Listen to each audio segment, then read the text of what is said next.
Hi hello പുതിയൊരു വീഡിയോയിലേക്ക് എല്ലാവർക്കും സ്വാഗതം. ഇന്നത്തെ വീഡിയോ വേറെ ഒന്നുമല്ല, EMI അടയ്ക്കാൻ മുടങ്ങിയാൽ എന്ത് സംഭവിക്കും എന്നതിനെക്കുറിച്ചാണ്.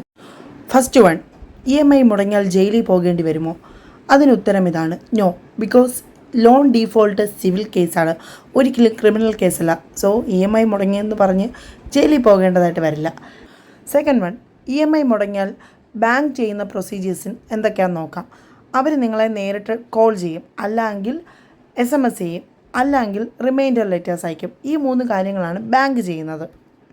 ഇതിന് 3നും റിപ്ലൈ ഇല്ലെങ്കിൽ മാത്രമാണ് അവർ നേരെ ലീഗൽ നോട്ടീസ് അയക്കുന്നത്, അതായത് നിയമപരമായ നോട്ടീസ് ബാങ്ക് അയക്കും. അതാണ് തേർഡ് വൺ. ഇനി ഫോർത്ത് വൺ, നിങ്ങളുടെ സിബിൽ സ്കോറിനെ ബാധിക്കുമോ? തീർച്ചയായിട്ടും ബാധിക്കും. അത് നിങ്ങളുടെ ക്രെഡിറ്റ് സ്കോർ കുറഞ്ഞേക്കാം, ഫ്യൂച്ചർ ലോണിനെയൊക്കെ ബാധിച്ചേക്കാം.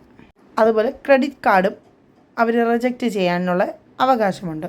ഫിഫ്ത്ത് വൺ, റിക്കവറി ഏജൻറ്റിന് നിങ്ങളുടെ വീട്ടിൽ വരാം, പക്ഷേ ഭീഷണിപ്പെടുത്താനോ ഹറാസ്മെൻറ്റ് കോൾ ചെയ്യാനോ പാടില്ല.